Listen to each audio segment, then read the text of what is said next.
pada saat dia menyusui anaknya itu terdengar suara menelan kayak glek glek glek glek gitu. Tapi kalau di pumping kenapa ASINya itu cuma sedikit?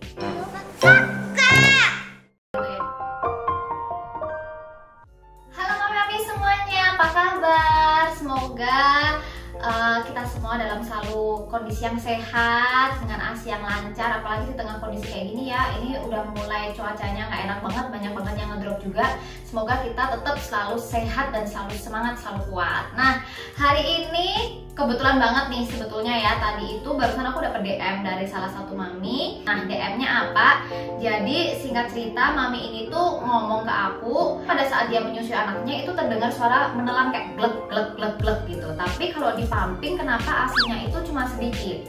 Terus habis itu dia juga merasa kayak anaknya itu nenek cuma sebentar gitu ya. Jadi anaknya nih usianya sekitar 4 bulan, neneknya cuma sebentar sekitar 10 menit. Padahal kalau nenek tuh glek glek glek glek. Tapi kalau setiap di pumping hasilnya tuh cuma sedikit banget. Nah, dia merasa kayak ini harus gimana gitu loh, karena dia tuh takut kalau misal anaknya kurang nyusu. Terus juga dia menyimpulkan dengan ASI yang di pumping sedikit itu tadi, dia merasa berarti ASIku tuh cuma sedikit, makanya anakku cuma 10 menit nenek dan udah selesai, berarti ASInya udah habis gitu. Terus gimana dengan anakku gitu, dia cukup stres dengan kondisi menyusui sekarang, bahkan sempat kepikiran gimana kalau aku stop DBF aja ya Mam. Aku tuh kayak stres banget gitu mikirin, karena kan nggak bisa naker ya kalau DBF, dia stres banget. Nah, kenapa pada saat pumping kok bisa hasilnya sedikit, sedangkan pada saat menyusui itu dia bisa glek-glek-glek. Sebetulnya mencukupi nggak sih ASI kita gitu ya? Nah, yang pertama tadi aku tanya langsung ke maminya, berat badannya naik nggak anaknya gitu ya? Ternyata anaknya berat badannya naik. Kalau memang ASInya kurang kok bisa berat badannya naik, ya kan? Berarti sebetulnya ASI itu mencukupi. Kalau misal kita mau lihat lagi, kadang kita itu merasa kayak ASIku kurang, ASIku nggak bagus, ASIku tuh kayaknya sedikit, ASIku tuh kayaknya gimana. Padahal sebetulnya kebutuhan anak kita tuh tercukupi. Dari berat badannya dia bagus, dari buang air kecilnya dia juga udah minimal 6 kali kayak gitu. Tapi kadang kita masih merasa kurang, merasa perasaan kita sendiri gitu ya. Nah, jadi kita tuh menyusui dipengaruhi oleh 2 hormon, hormon prolaktin produksi dan hormon oksitosin, hormon rileksnya kita, hormon bahagianya kita. Nah, ketika kita pumping untuk mengirimkan sinyal memproduksi ASI, jadi untuk memproduksi ASI itu hormon prolaktin. Jadi kalau kita pumping terus, kita menyusui terus, itu kita mengirimkan sinyal ke otak kita. Kita kasih ini ya, kasih orderan gitu istilahnya, kita kasih orderan, hey aku butuh ASI nih gitu. Nah, nanti otak kita tuh sinyal tadi akan memproses gitu ya, otak kita yang akan nyuruh, ini loh lagi butuh ASI, kamu harus keluarin nih ASInya. Jadi si hormon prolaktin ini ketika kita menyusui anak atau ketika kita lagi pumping, hormon prolaktin dikirim ke otak kan, diproduksi. Nah, tapi hormon prolaktin itu bukan diproduksi untuk masa menyusui yang sekarang, tapi hormon prolaktin itu diproduksi untuk masa menyusui yang berikutnya, di sesi kita menyusui berikutnya. Jadi misal sekarang kita sesi menyusui jam 8 gitu ya, kita ngomong lah paling gampangnya gitu, jam 8 pagi kita menyusui sekarang. Prolaktin itu diproduksi untuk nanti kita menyusui yang misal jam 10-nya atau misal yang ke jam 11-nya. Sama juga kalau misal kita lagi pumping, kita kirim sinyal. Nah, ada prolaktin, kita sekarang pumpingnya jam 8, itu diproduksi untuk nanti pumping di jam yang berikutnya, di jam 10 misal kayak gitu. Nah, sebetulnya yang bikin ASI kita lancar keluar sekarang itu apa? Itu si hormon oksitosin. Oke, jadi hormon kerileksan kita, hormon bahagianya kita. Makanya kalau mau dipikir-pikir, ASI itu luar biasa ya. Ketika kita menyusui, ketika kita pumping, sebetulnya tuh untuk sesi berikutnya udah dipersiapkan, dan untuk sesi sekarang juga udah ada kayak gitu. Jadi makanya untuk mama-mama di sini yang nyusuin anaknya, yang pumping, nggak perlu takut ASInya habis. Ada kan ya mitos zaman dulu bilang, nah, jangan dipumping terus-terusan, nanti kalau dipumping ASInya makin habis. Salah, justru kalau kita sering pumping, kita sering menyusui tanpa dijadwal, menyusui sesuai dengan kemauan si bayi, itu sebenarnya kita semakin sering mempersiapkan produksi ASI sesi berikutnya. Jadi kita menyusui sekarang, kita sekaligus mempersiapkan untuk sesi berikutnya, supaya sesi berikutnya tuh lebih lancar lagi kayak gitu. Nah, tapi permasalahannya adalah apa yang membuat kok pada saat pumping, kayak tadi mama tadi bilang ya, aku waktu neneknya itu glek glek glek Mam. Nah, glek glek glek itu kan salah satu refleks oksitosin, salah satu tanda ketika mama lagi LDR. LDR itu let down refleks. Jadi ketika satu payudara di nenen, yang sebelahnya dia ikutan keluar, ikutan ngucur.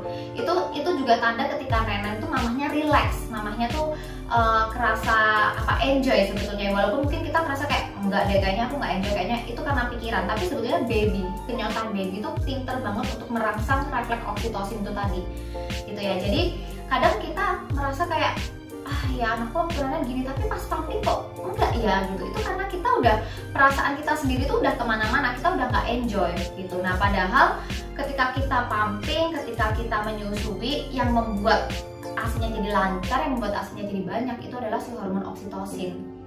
Jadi prolaktin untuk mempersiapkan produksi berikutnya, si oksitosin ini itu untuk melancarkan produksi saat ini.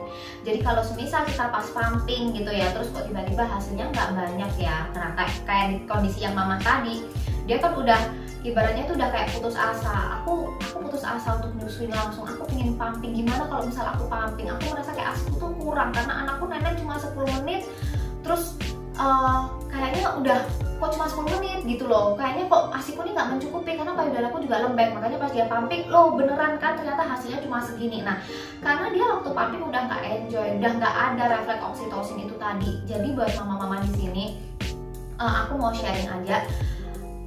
Kita memang ya benar, pumping itu untuk melancarkan ASI ya, kita kirim sinyal terus kan sesuai prinsip ASI ya, supply by demand gitu ya. Semakin sering kita pompa, semakin sering kita ada demandnya, semakin banyak juga supply-nya. Tapi jangan dilupain si hormon oksitosin ini, karena ibaratnya prolaktin itu ketika kita sering pumping, kita sering menyusui, kita orderan. Jadi barangnya ini udah banyak, kita bikin stok di sini.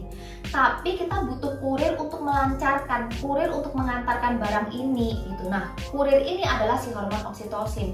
Udah diorderin, udah dibuatin barangnya banyak, stoknya udah numpuk nih di payudara gitu ya.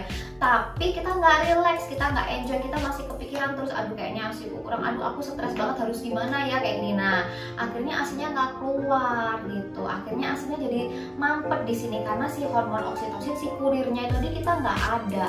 Gitu. Jadi mami-mami jangan lupain ya, memang benar menyusui itu prinsipnya supply by demand, tapi kita juga harus relax, harus happy, harus enjoy, harus percaya diri gitu. Nah intinya ketika kita menyusuin anak kita, ketika kita pumping, kalau semisal nih kita pumping, kita ngeliatin botol pumping itu membuat kita stres, membuat kita nggak enjoy menjalani pumping, ya nggak usah diliatin.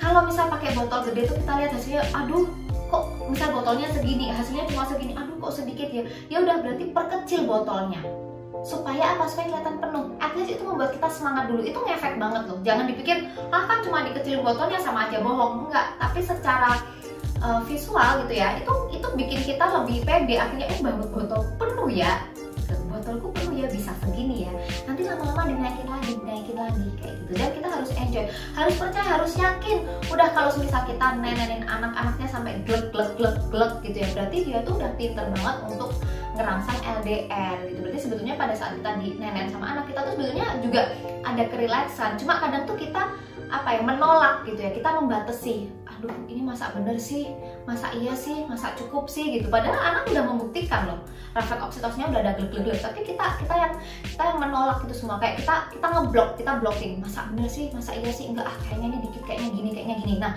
kayaknya itu tadi yang akhirnya secara nggak kita sadari itu tertanam di otak kita. Jadi tubuh kita tuh ngeresponnya, iya ASI kamu kurang, ASI kamu sedikit, ASI kamu kurang. Nah ingat, kita adalah apa yang kita pikirkan. Kalau kita selalu berpikir ASI aku kurang, ASI aku nggak mencukupi, ya berarti ASInya akan kurang beneran. Jadi daripada kita gambling ya, udah mikirin kayak gitu, belum tentu ASInya sedikit, buktinya berat badan anaknya naik bagus kan. Nah belum tentu kita pikirin gitu, akhirnya kita stres, jadi ngedrop beneran. Oke, jadi daripada kita berandai-andai gitu ya, pokoknya mami harus ingat, kita menyusui itu supply by demand, tapi jangan dilupakan satu, harus tetap relax, harus tetap happy. Cari apa sih yang bikin aku enjoy dalam kegiatan pumping. Contohnya kalau misal aku pribadi ya, aku paling nggak bisa kalau pumping suruh diem begini terus, aku nggak bisa. Jadi ketika aku pumping, cetek aku harus sama handphonean, aku harus sama lihat, atau aku harus sama ngobrol sama suami aku, atau aku telepon video call, atau maksudnya apalah yang bikin aku nggak fokus sama pumpingku ini. Nah itu biasanya tanpa disadari malah hasilnya banyak. Tapi ketika aku pumping gitu, kayak kemarin pernah kan di rumah sakit, terus aku nungguin Marva di rumah sakit, terus aku ngerasa drop banget kan, terus aku makin liatin tuh hasil aduh kok dikit ya, aduh kok tumben ya kerap payudara aku kerasa lembek banget, aduh gini, beneran loh, itu ASI aku tuh jadi kayak ngedrop, aku pun ngerasa kayak enggak, aku nggak boleh kayak gini, gitu. Jadi coba ya mami-mami, coba gimana sih supaya kita bisa relax, supaya oksitosinnya bisa lancar. Coba sebelum kita pumping, sebelum kita menyusui, minum 1 gelas air hangat. Air hangat itu bisa merangsang hormon oksitosin dalam tubuh kita. Jadi coba minum air hangat, atau misal kita mau minum susu yang hangat, mau minum minuman manis kesukaan kita yang hangat, nggak apa-apa, minum yang hangat 1 gelas baru pumping. Terus udah pasang di otak kita, pasang di pikiran kita, ASI aku banyak, ASI aku lancar. Tutup mata aja, bayangin kalau misal ada aliran ASI yang turun, atau misal kita sambil enjoy, udah nggak usah dipikirin ini, belajar untuk cuekin dulu lah sementara pada saat kita pumping, supaya hormon oksitosin kita terbangun. Dan bisa juga ketika kita lagi nyusuin, misal sambil pumping gitu ya, sambil minta Pak suami pijetin punggung, atau misal kita ada alat pijet yang getar-getar, coba sambil pumping sambil dipijet, taruh di punggung sini atau taruh di sini, atau misal pundaknya sama dikompres, karena kadang tuh kita nyusuin tuh kan gini ya, tegang di sini tegang, terus kita pumping gini, ini tegang juga. Coba deh sesekali pas sambil pumping ini kasih handuk hangat, kompres pakai hangat sambil pumping, udah sambil cuekin aja. Nah itu juga salah sekian cara ya untuk merangsang hormon oksitosin supaya kita relax. Jadi mulai sekarang nggak pede, harus pede mami-mami ya, harus percaya diri. Ingat, ASI lancar itu kuncinya ada di kepercayaan diri mami sama diri sendiri. Kalau kita itu bisa menyusui, kalau kita aja udah nggak percaya sama diri kita sendiri, terus diri kita ini mau bergantung sama siapa? Ya kan, nggak ada yang diandelin sama diri kita. Jadi kita harus berdiri di kaki kita sendiri, kita harus berjuang sendiri. Dan selalu ingat, jangan lihat botol itu kosong, aduh kok isinya sedikit, tapi lihatlah botol itu setengah terisi daripada setengah kosong. Oke, semangat, kita bisa karena terbiasa. Bye bye semuanya, semoga bermanfaat ya sharing hari ini, dan makin semangat untuk mengasihi. Bye bye.